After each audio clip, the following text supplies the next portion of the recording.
So I ran across a video yesterday by a channel called Mongoose, and the title was "The Moment Prog Rock Went Too Far." Hey everybody, I'm Scott from the Prog Corner. Greetings, salutations, respect, and love. Yeah, this episode was going to be me bashing the channel and the episode, but then I went ahead and watched it. It posted like 4 or 5 days ago. And actually, in the end, the guy, Adam, he's this British ex-DJ, I guess. His channel's doing great, by the way. He's only had it for like 2 years. He's almost got 100,000 subscribers already. He's gotten like over 20 million views on his channel. He's got like 3 videos at or almost at 1 million views. He's got an AC/DC video, a Boston video, and a Pink Floyd video, doing amazing. So, yeah, I'm a little jealous. I'm a little testy. Real quality stuff, though. He spends his time editing and all the stuff that I don't do.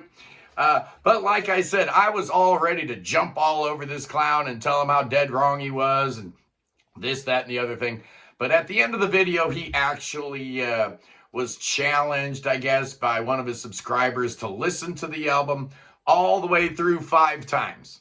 And he actually came to the conclusion that it is a good album. So I had to kind of change, this episode around a little bit, because I'm not going to be slamming Mongoose today. But he does bring up an interesting point. And in his thumbnail, he's got a picture of Rick Wakeman, and he quotes him as saying, "It frustrated me no end." And we know how Wakey feels about Tales from Topographic Oceans. In fact, I was going to call this episode "Wakeman Was Wrong," right? But I didn't want to make this about Tales from Topographic Oceans, even though I certainly could. I've already done an episode about it where I proclaimed it the greatest album in the history of mankind. In fact, it's mankind's greatest achievement. Forget about, landing on the moon or splitting the atom or decoding the human genome. Absolutely not. It's Tales from Topographic Oceans, and the slack and the heat that it took back in '73, absolutely ridiculous, right? Because a couple years later, Mike Oldfield would pull the same trick with Incantations, double album, 4 sides, 4 songs. Nobody called him bloated or pompous or, any of the other pejoratives thrown Yes's way after Tales from Topographic Oceans. No, it was perfectly fine. And then you see there, you got Godspeed, You Black Emperor, and their genius album, Lift Your Skinny Fists Like Antennas to Heaven. Guess what? It's a double album, 4 sides, 4 songs. Nobody had a problem with that. Oh, it's genius, post-rock. Oh, what a genius band. But then you go back to Tales, and it's like, oh, those guys were just idiots. You can't have it both ways, right?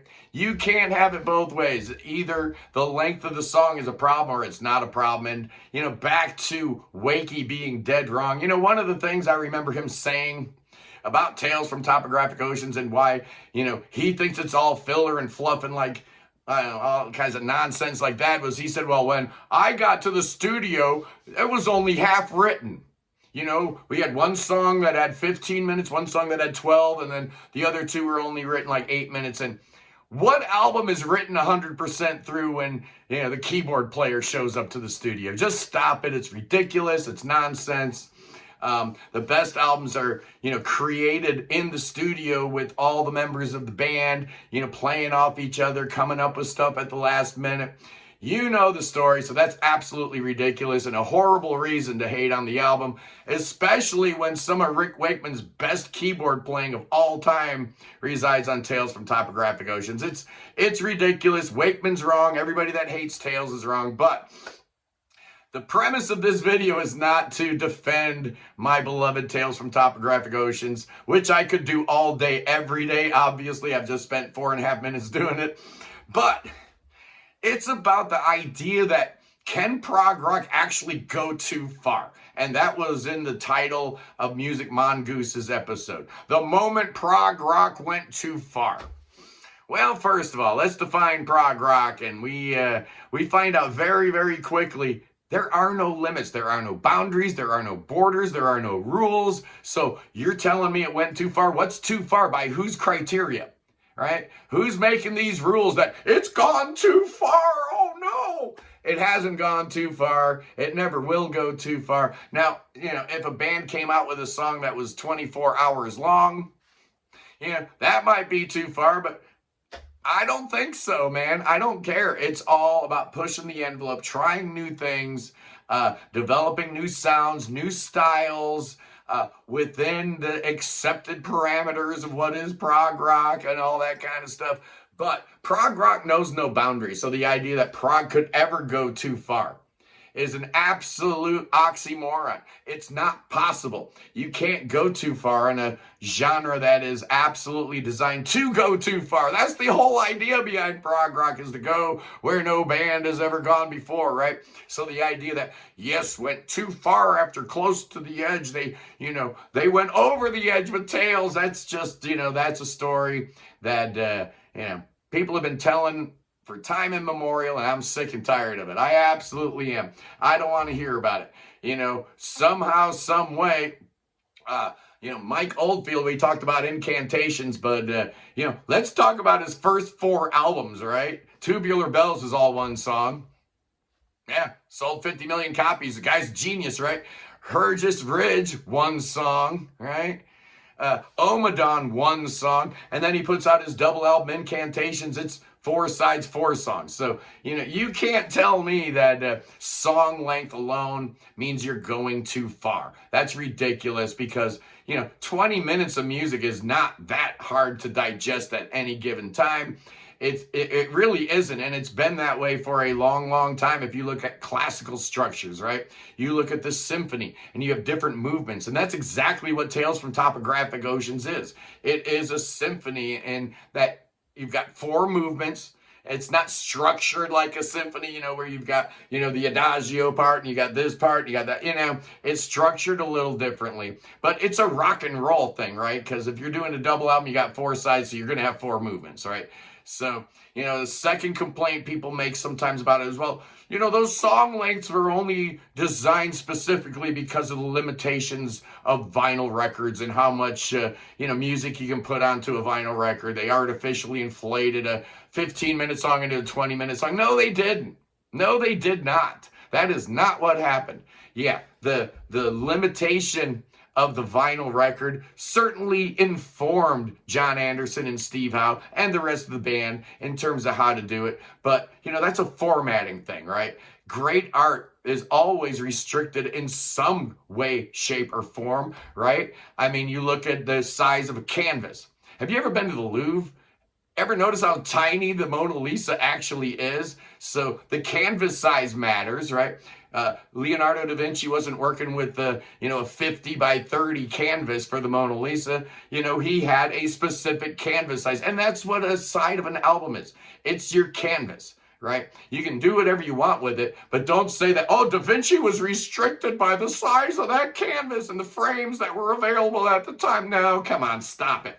He did exactly what he wanted to do, just like Yes did exactly what they wanted to do on Tales from Topographic Oceans, just like Mike Oldfield did what he wanted to do, just like every band that's ever expanded the vocabulary of rock music and trying to take it to brand new directions, new heights.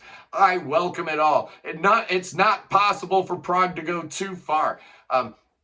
I haven't experienced it yet. I don't like every single prog band. I think some prog bands, stick the landing a little bit more than others, but that's a personal thing, man. I respect every single prog band that wants to take music to a new level, that is looking for new and exciting things to do. So prog rock cannot, by its very definition, prog rock can never go too far. And like I said, Adam from Music Mongoose, he at least was able to admit at the end that, it is actually a good album. But I was ready to pounce all over him, man. I knew exactly what he was talking about with that Wakeman quote and the thumbnail and the title. I knew it was going to be a let's bash Tales from Topographic Oceans kind of thing. And luckily it was not.